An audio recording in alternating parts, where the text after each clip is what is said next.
Un cordial saludo para todos en este día. En este día vamos a ver el cuarto apartado dentro de este campo de la patrología. Hoy, dentro de la patrología,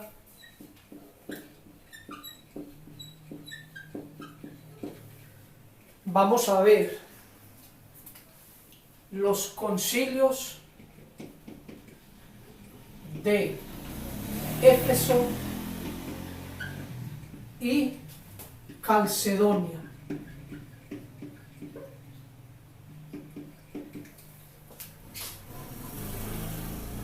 En esa primera parte vamos a ocuparnos entonces de este primer concilio. Concilio de Éfeso, que fue en el año 431. ¿Con qué motivo o por qué se convocó este concilio? Resulta que aquí en este concilio se dio una herejía que se llamó el nestorianismo.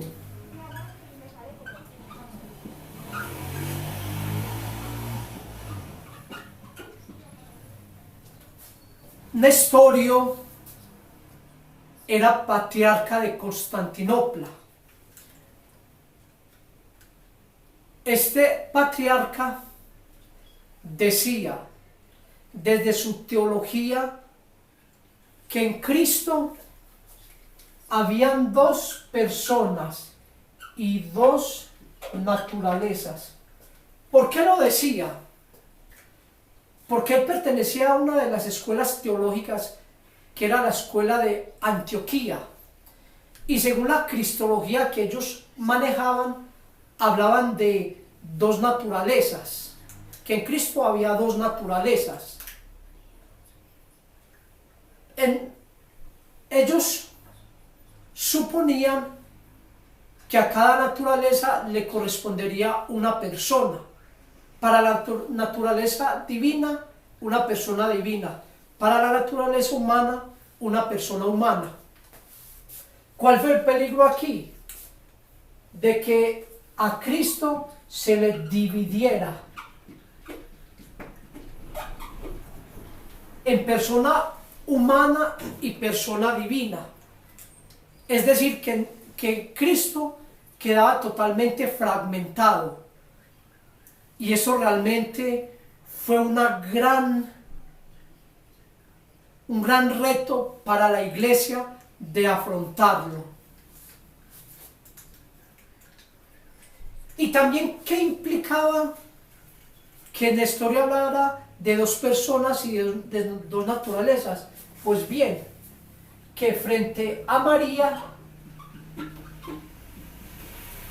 diría Nestorio que María no es llamada Theotokos, sino la Christotokos. Es decir, que María es madre de la persona humana de Jesús. Es decir, que María en su vientre no tuvo al Verbo, no dio a luz a Dios, sino a Cristo. Miren aquí el gran peligro, que María, como le dio la naturaleza humana a Cristo, ellos supondrían que ella simplemente dio a luz una persona humana, porque ella daba la humanidad. Y esto fue un gran peligro, porque como lo dije anteriormente, se fragmentaba la persona de Cristo, y ya María no era la madre de Dios, sino la Christotokos, la madre de la persona humana de Cristo. Ahora bien, frente a esta herejía, frente a esto que planteaba Nestorio, ¿cómo respondió la iglesia? Pues bien, la iglesia respondió a través de San Cirilo de Alejandría.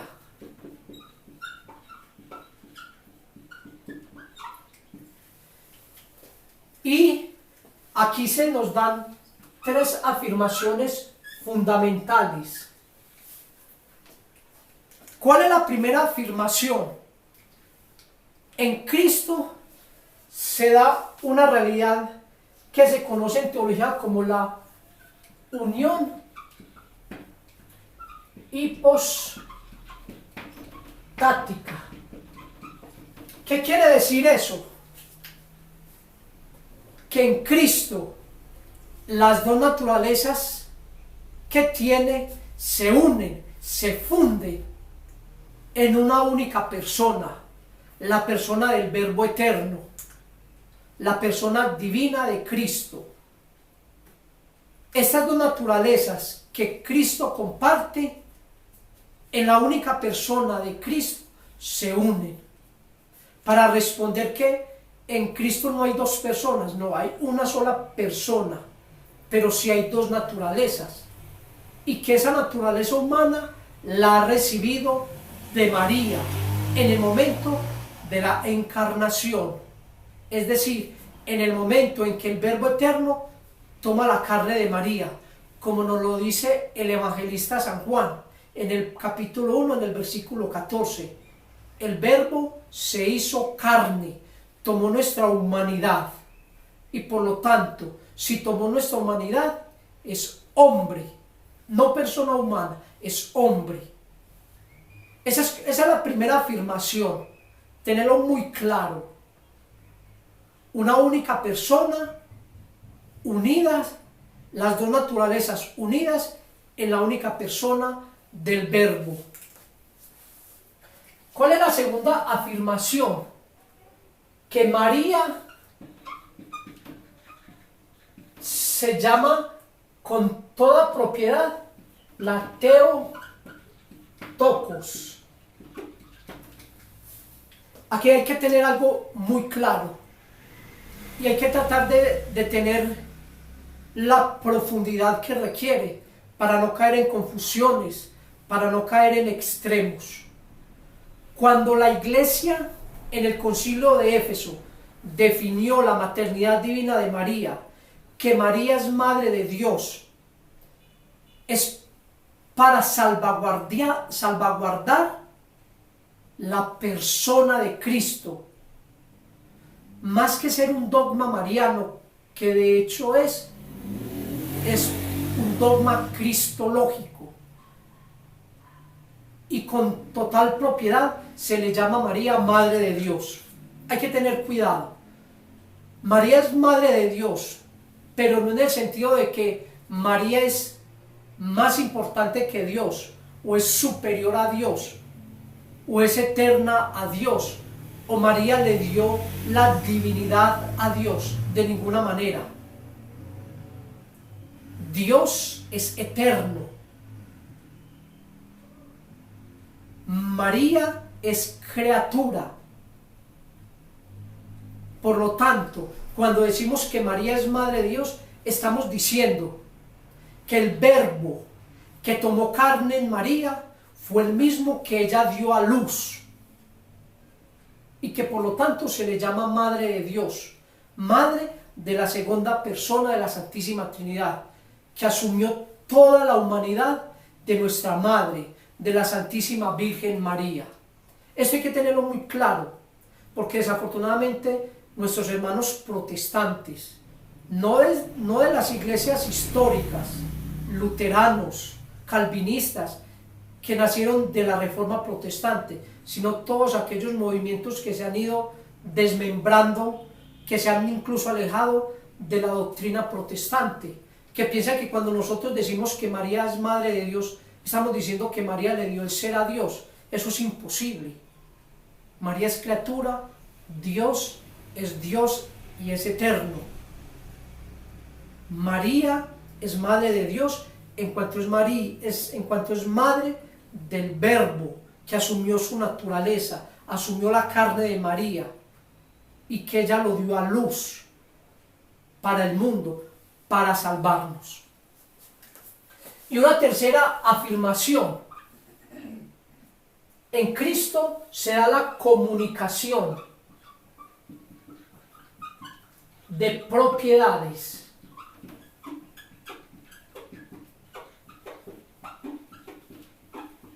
¿Qué significa esto? Que lo que es propio de una de las naturalezas de Cristo se comparte con la otra. Como lo dije anteriormente, Cristo está totalmente unido, no mezclado, no. Hay una unidad total, plena, entre su humanidad y su divinidad. Por lo tanto, aquí podríamos hacer una pregunta. ¿Podemos decir que Dios murió en la cruz? La respuesta es muy sencilla: sí, porque Cristo es Dios. Y en la cruz murió la persona de Cristo. No murió la divinidad, sí murió la persona de Cristo, que asumió nuestra naturaleza humana y que por lo tanto en el momento de su muerte la divinidad sostenía su humanidad para que realmente pudiéramos decir con certeza que Cristo nos redimió plenamente, porque asumió toda la condición humana, incluso el morir. Frente a esto también surgió otra herejía que se llamó el patripasionismo, que decía que en la cruz no padeció Cristo, sino fue el Padre que simplemente tomó la máscara del Hijo. Esto también se le conoce como otra herejía que también se da, que es muy importante tenerla presente, que es el monarquianismo modalista, que precisamente habla de que Dios se presenta de tres maneras, hablando en cierta manera como si fueran tres seres diferentes.